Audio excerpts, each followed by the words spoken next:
En este domingo vamos a continuar el ciclo de conferencias que hemos iniciado acerca de este tema del dinero, los bancos, el interés y el porqué de tantas crisis financieras a lo largo de la historia que ya parecen sin fin y que van de alguna manera dominando nuestras vidas.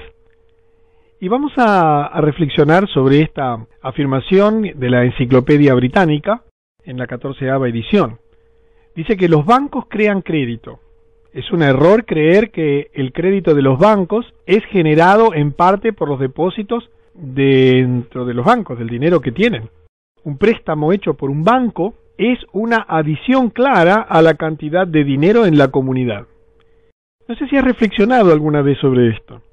Quizás en tu país exista, por ejemplo, el sistema de emitir cheques diferidos. Los cheques diferidos, por ejemplo, es un instrumento de crédito que en los países en que existe le permite emitir un cheque no con la fecha del día, sino con una fecha futura. Bueno, cada vez que tú emites un cheque diferido, estás creando dinero. De alguna manera estás comprando algo, usando algo, pagando algo con un dinero que no tienes necesariamente en ese momento, aunque quizás sí, en tu caso puedas tenerlo, pero en el caso de muchas personas emiten deuda a futuro. Y eso hacen los bancos.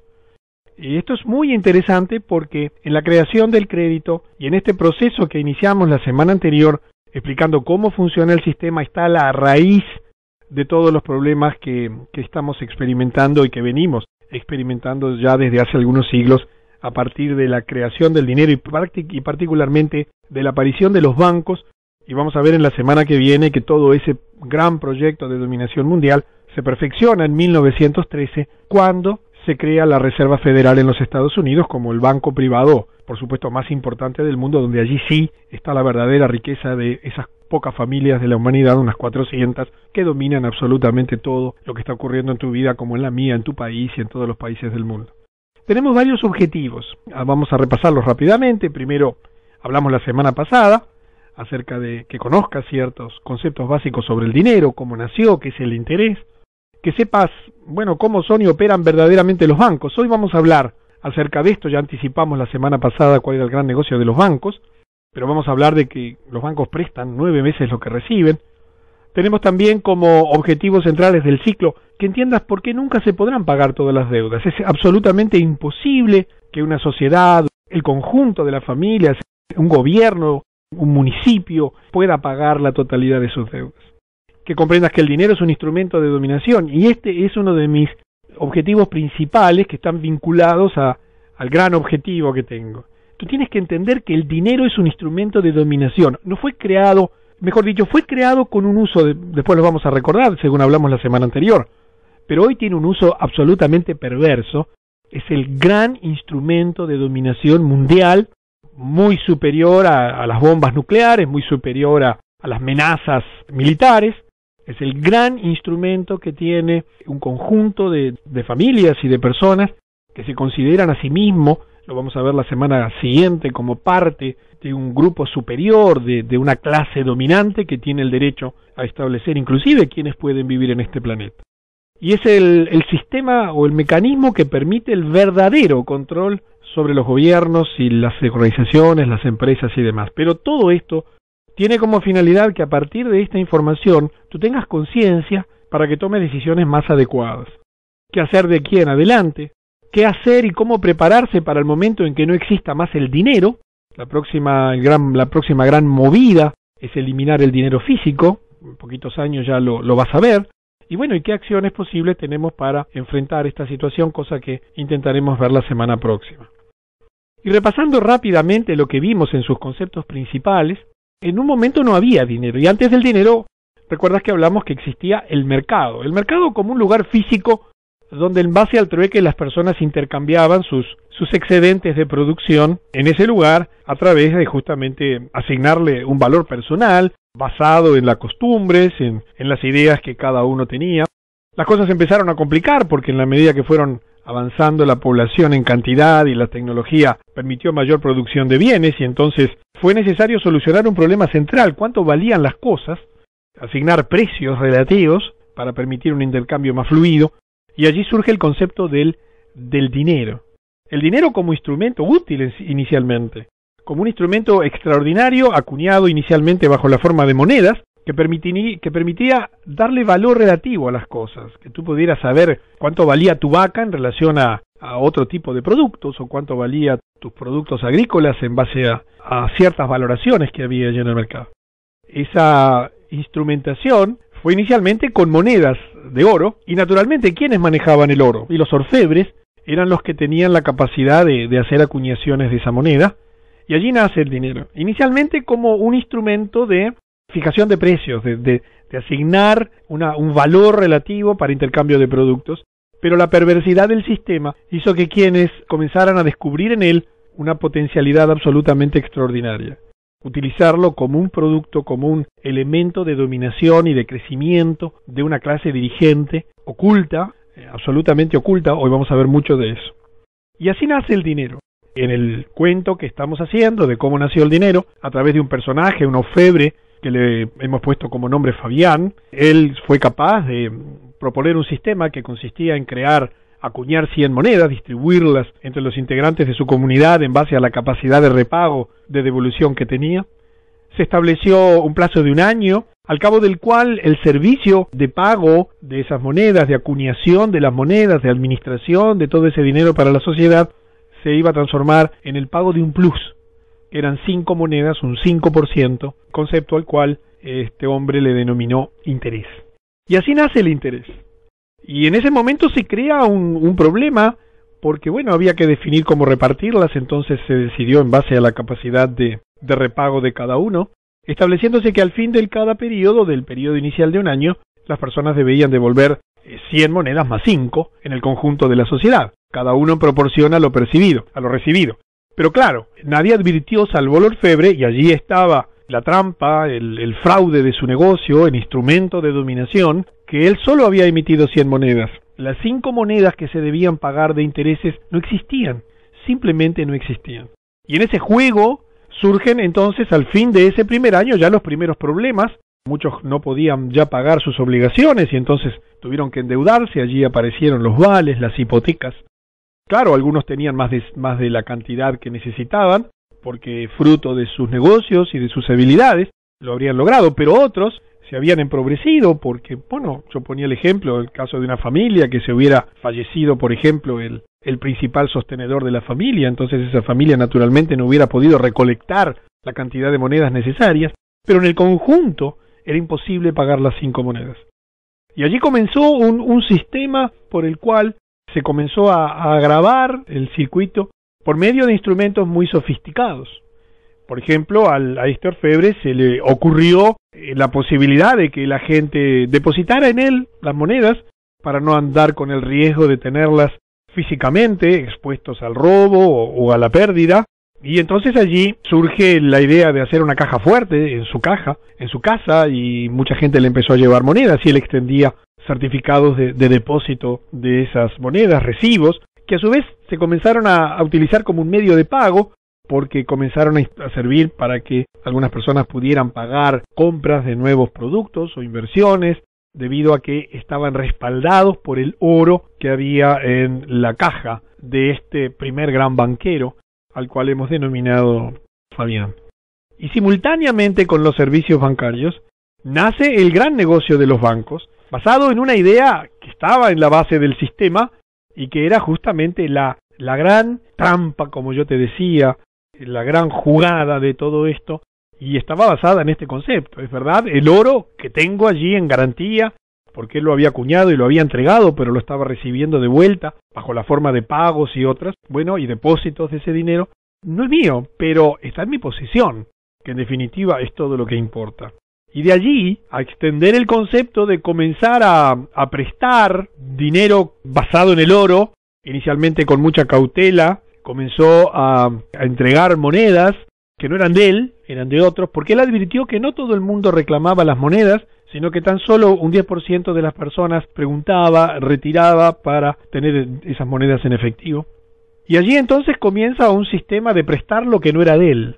Tenía un límite que estaba dado por la cantidad de requisitos que él tenía que guardar, la cantidad de monedas que él tenía que tener disponible para atender los reclamos de los dueños que podían volver a pedir las monedas. Y entonces comienza todo un sistema de prestar sobre el dinero que no era de él, y bueno, de esto también vamos a hablar.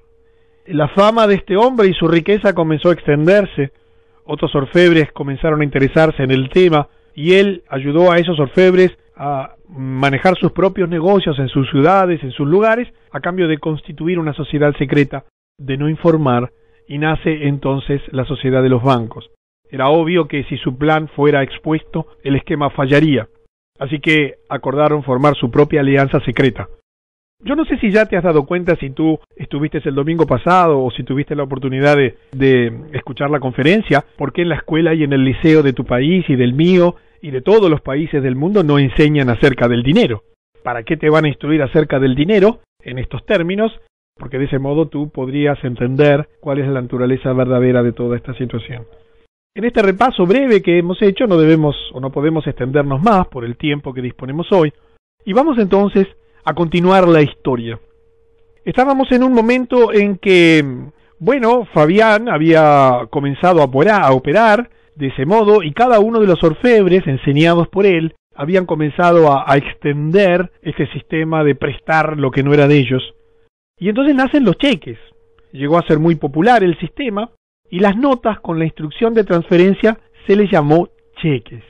Como Fabián tenía oro, entonces él podía aceptar o extender recibos como algo tan bueno como el oro en sí mismo, y muchos recibos fueron depositados para mantenerlos seguros de la misma manera que las monedas. Es interesante que hasta los propios recibos se depositaban en el banco.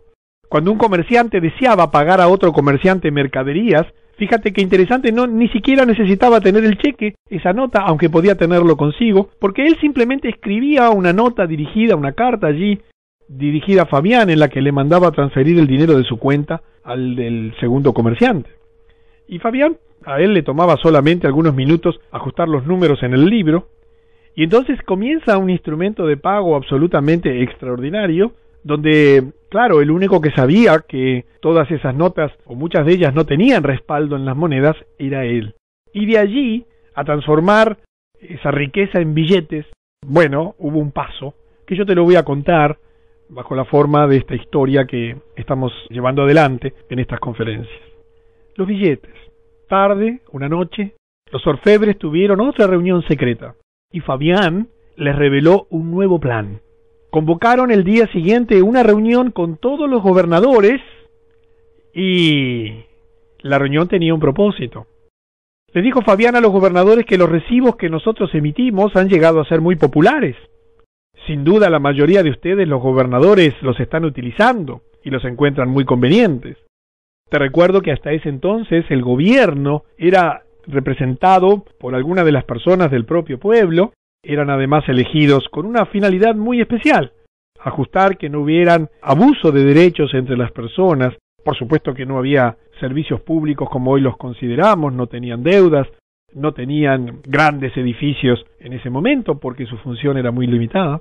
Y claro, ellos habían visto la popularidad del dinero, sus ciudades y sus regiones comenzaban a desarrollarse por una mayor actividad que permitía este instrumento, así que estuvieron de acuerdo.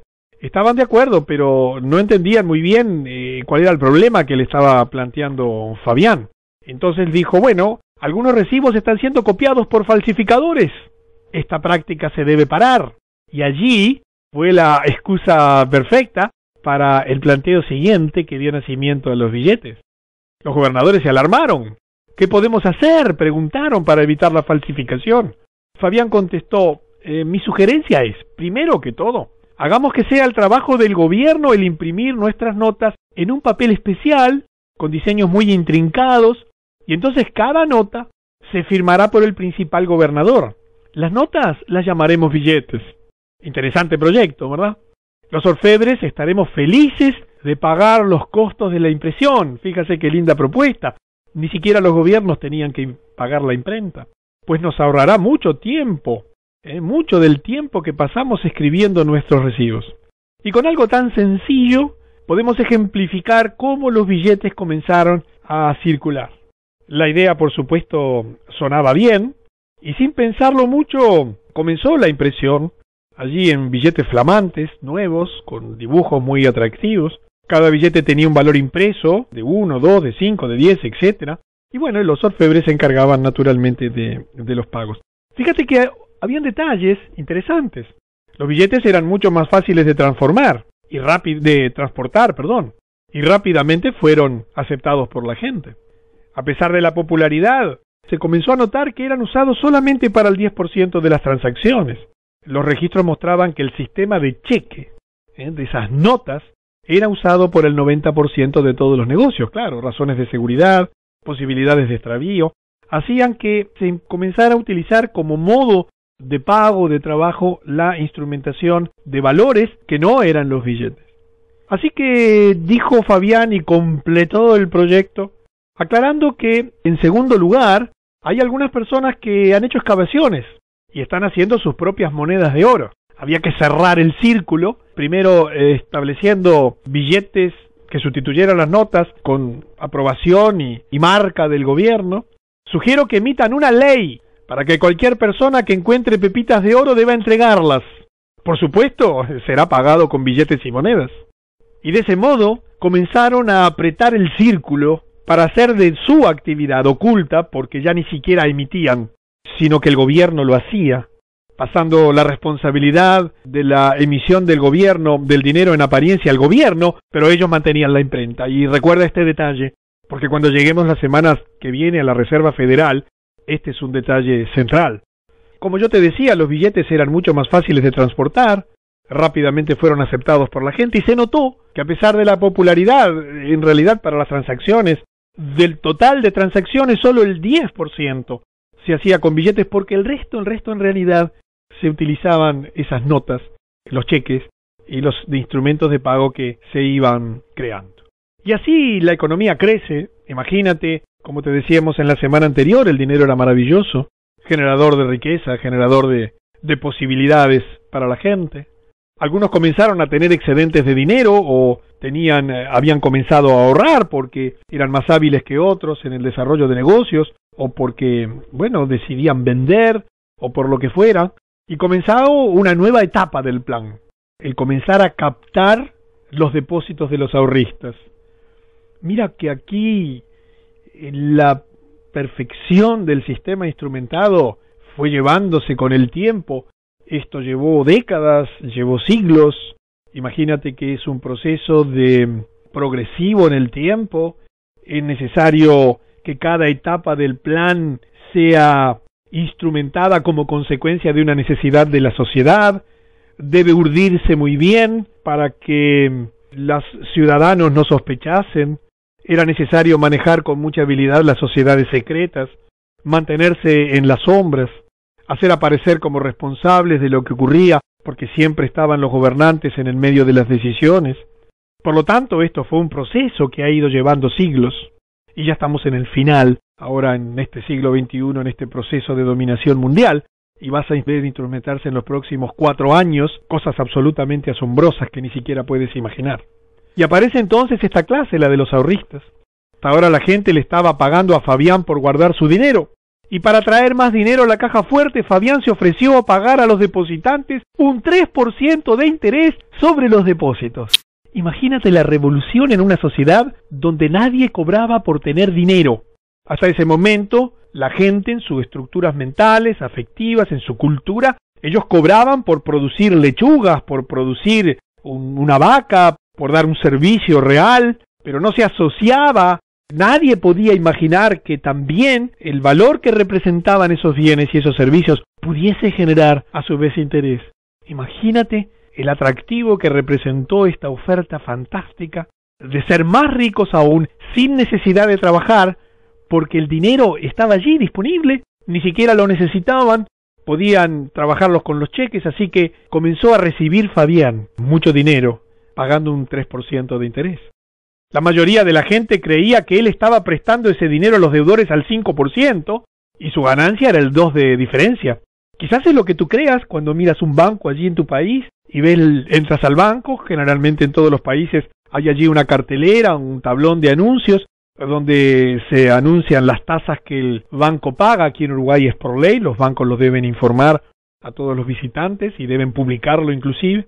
cuánto es que pagan por interés, a 30 días, a 60.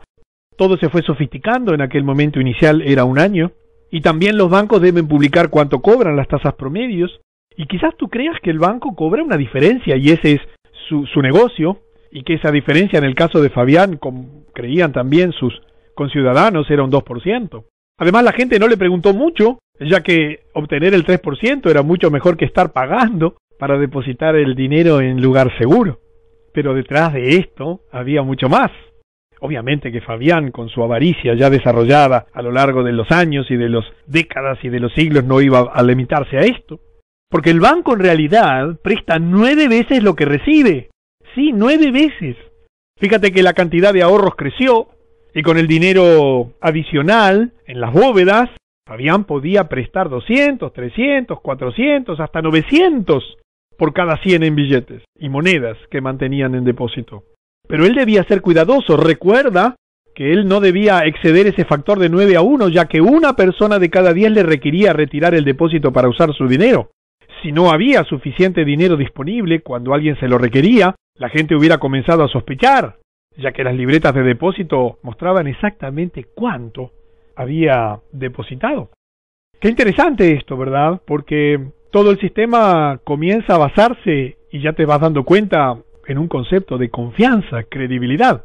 Por eso te he puesto aquí este billete, con la nariz de Pinocho, porque el sistema era en sí mismo absolutamente falso y fraudulento desde su inicio. Y acá vamos a hablar entonces del famoso spread. ¿Qué es el spread? Esto, la diferencia entre lo que el banco paga y lo que el banco cobra. Pero ¿cuánto ganan los bancos en realidad? Aquí voy a tener que hacer un poco de números, te voy a pedir que me disculpes.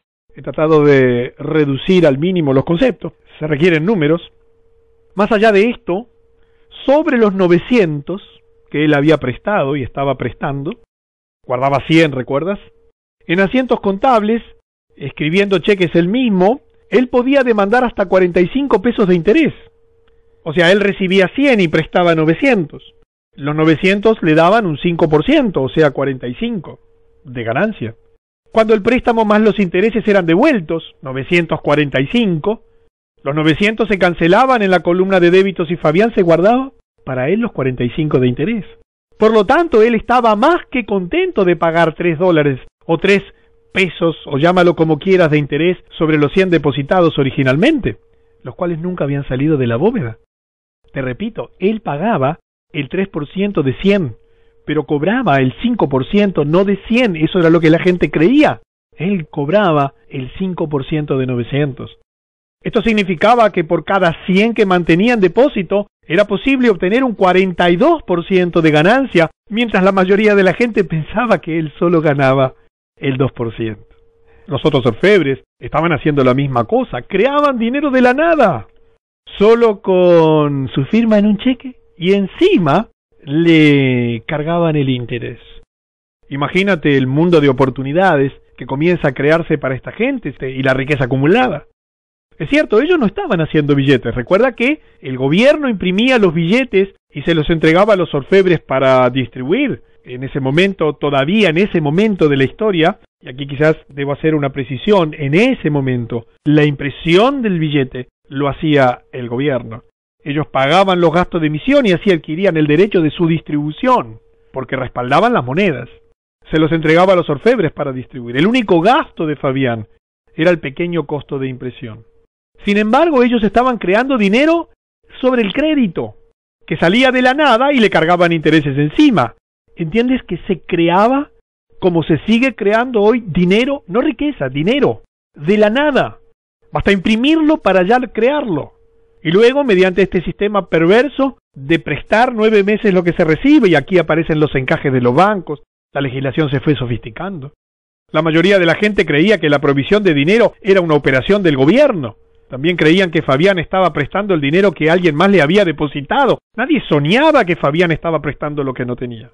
Pero había algo extraño que a algunas personas les hizo comenzar a pensar. Ningún depósito decrecía cuando Fabián entregaba un préstamo. Si todos hubieran tratado de retirar sus depósitos al mismo tiempo, obviamente que el fraude hubiera sido descubierto. No había problema si alguien pedía un préstamo en monedas o billetes. Fabián simplemente le explicaba al gobierno que el incremento de la población y bla bla bla requería más billetes y los obtenía a cambio del pequeño costo de impresión. Recuerda la autoridad, el poder que esta gente comenzaba a acumular, su prestigio, su riqueza, y allí llegamos a un punto clave en la historia de este proyecto. Hay que ocultar el fraude. Y así nace la economía financiera y la credibilidad. ¿Te suena esta palabra en los tiempos modernos? ¿Te suena que el sistema hoy, todo el mundo dice que lo que le falta es credibilidad? Claro, este sistema que es falso necesita credibilidad. ¿Qué necesita? Que la gente crea, pero para ello hay que ocultar el fraude. Y además la perversión hizo precisar el sistema creando la economía financiera. El fraude, comencemos por él.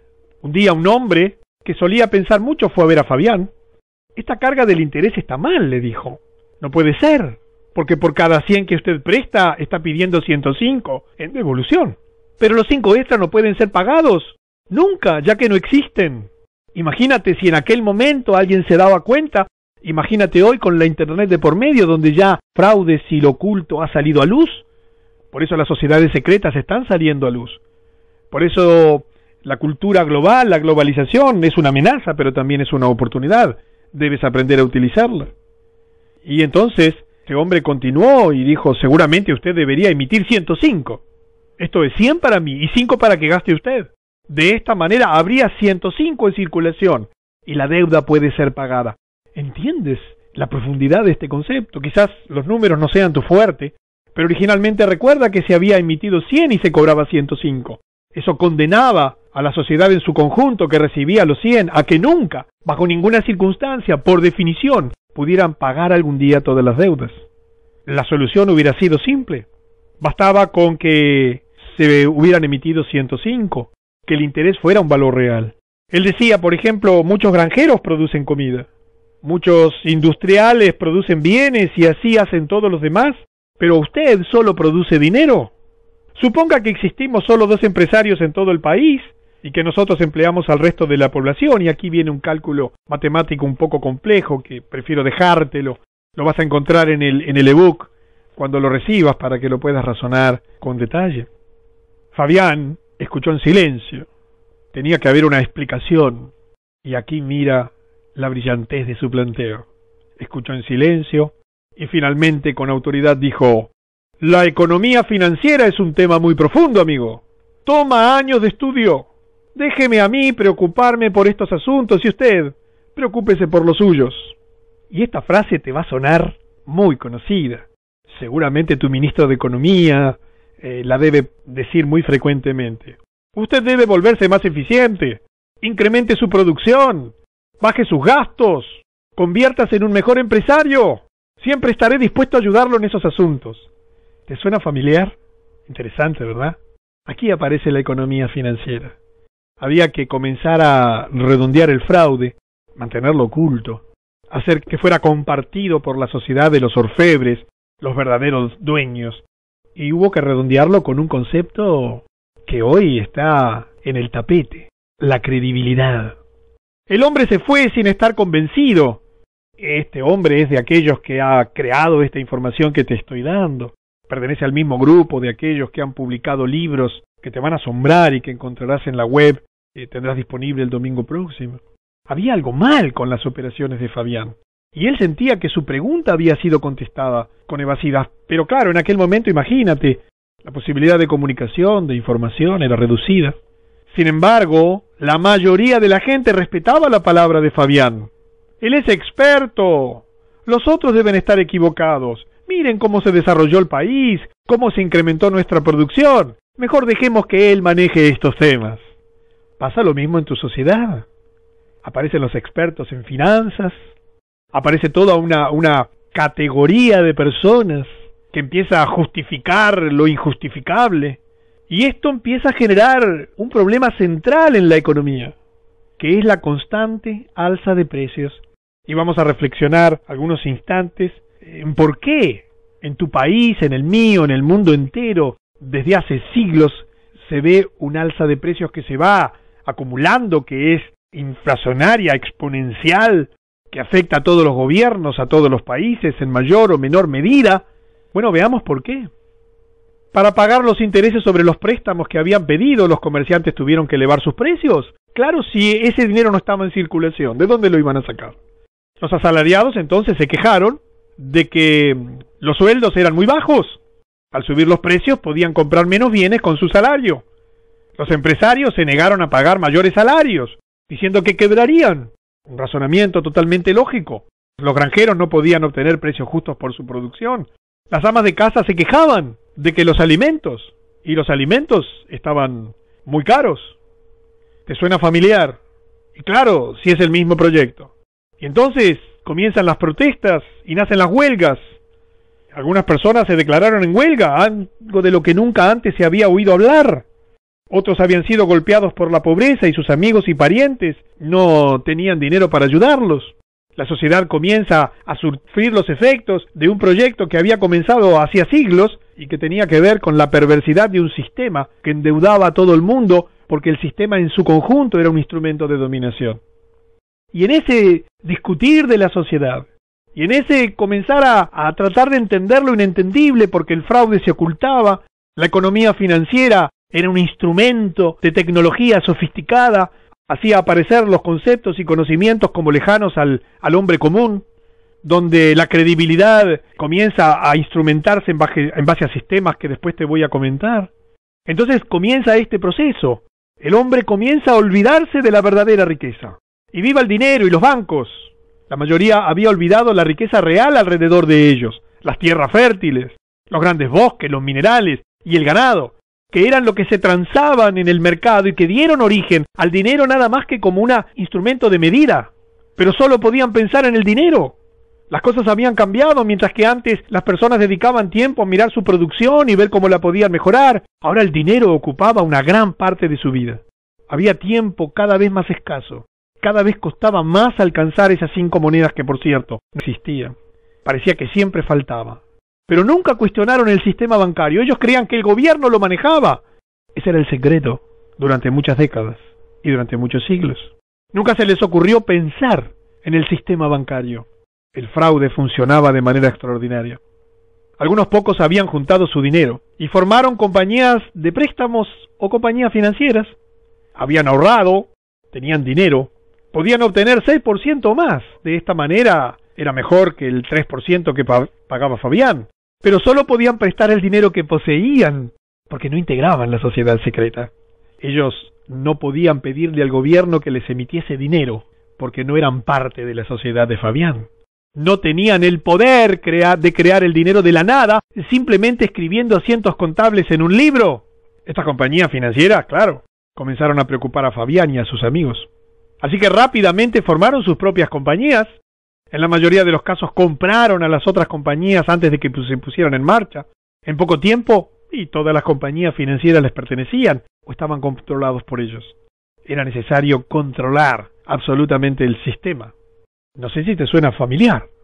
Las sociedades financieras era necesario ser controladas por este grupo que era el que verdaderamente dominaba la situación del dinero, la economía financiera. Y comienzan a aparecer reclamos sociales, pero aún en ese proceso nadie reclama a los bancos. La situación económica empeoraba y empeoraba porque el sistema era pensado así, para que los gobiernos no pudiesen pagar, las ciudades no pudiesen pagar, la sociedad en su conjunto, porque se estaba prestando lo que no existía. Los asalariados estaban seguros de que los patrones estaban teniendo mucha ganancia. Los patrones decían que los trabajadores eran muy vagos y no estaban haciendo honestamente su día de trabajo. Y todos culpaban a todos los otros. Los gobernantes no pudieron encontrar una respuesta y además el problema inmediato parecía ser combatir la creciente pobreza que había comenzado a extenderse, y entonces fue necesario crear instrumentos de beneficencia, fondos de beneficencia. El gobierno emprendió entonces esquemas de beneficencia, se hicieron leyes forzando a la gente a contribuir a ellos. Esto hizo enojar a mucha gente. Creían en la vieja idea de ayudar al vecino voluntariamente. ¿Entiendes que hubo que en determinado momento quebrar paradigmas, vencer voluntades, claudicar en los conceptos? Ahora vamos a ver los instrumentos. Estas leyes no son más que un robo legalizado. Sacarle algo a alguna persona contra su voluntad más allá del propósito para el cual se usará, no es diferente de robar. Pero claro, esto era una minoría de la sociedad, la mayor parte de la sociedad estaba desesperado por ayuda. Y así aparecen los seguros de desempleo, los seguros de salud y todo lo que se te ocurra pensar. Pero claro, esto comenzó a hacer crecer los costos y el tamaño de los gobiernos, que originalmente estaban pensados para administrar discusiones, que no hubiera abuso de derechos entre unos y otros. Pero el gobierno comienza a crecer, a tener que absorber actividades que algunas de las personas no podían ya seguir cumpliendo en la sociedad debido a cómo se estaba complicando la sociedad. Cada hombre se sentía indefenso y temía ir a la cárcel si no pagaba esos fondos de beneficencia, porque eran leyes forzadas. Estos esquemas de beneficencia dieron algún alivio en principio, pero al tiempo, como el problema persistía, porque la base era un sistema absolutamente fraudulento, el problema de la pobreza se agravó nuevamente y más dinero era necesario para la beneficencia, porque se seguía prestando lo que no existía y creando una riqueza absolutamente falsa. El costo de los esquemas de beneficencia se elevó más y por supuesto, el tamaño del gobierno creció. Y creció a un punto en el que ya comenzaron a endeudarse. La mayoría de los gobernantes eran hombres sinceros, conocidos por la gente, con ciudadanos, amigos, tratando de hacer lo mejor posible. A ellos no les gustaba pedir más dinero de su pueblo, aumentar impuestos. Y finalmente no tuvieron otra opción que pedir prestado a Fabián y sus amigos, porque la opción era seguir aumentando los impuestos para financiar los costos de servicios que ya no se podía absorber por los privados. ¿Y qué iba a hacer? No tenían idea de cómo iban a hacer para devolverlo. Si estaban pidiendo algo solamente para pagar gastos sin producir ingresos genuinos a través de impuestos que ya eran insuficientes. Y ahí tienes una foto de un letrero luminoso en Estados Unidos, donde se va actualizando segundo a segundo y la cifra colosal de la deuda actual ha transformado a ese país en un país absolutamente quebrado, incapaz de pagar y que sobrevive en base a este proyecto de dominación, porque la Reserva Federal es parte de esa sociedad de bancos que crea dinero todos los días en forma absolutamente fraudulenta. La situación empeoraba. Los padres ya no podían pagar los maestros para sus hijos, no podían pagar doctores y las empresas de transporte también estaban quebrando. Entonces el gobierno comienza a absorber servicios y nacen los servicios públicos y los empleos públicos. Uno por uno los gobiernos fueron forzados a tomar estos servicios por su cuenta. Maestros, doctores y muchos otros se convirtieron en servidores públicos. No tenían trabajo y tenían que buscar una actividad. Muy pocos estaban satisfechos de su trabajo en el Estado. Recibían un salario razonable, pero perdieron su identidad. Se apartaron de la realidad. Se convirtieron en pequeños engranajes de una maquinaria gigantesca. No había espacio para la iniciativa personal, muy poco reconocimiento para el esfuerzo. Sus ingresos eran fijos y solo se ascendía cuando un superior se retiraba o moría.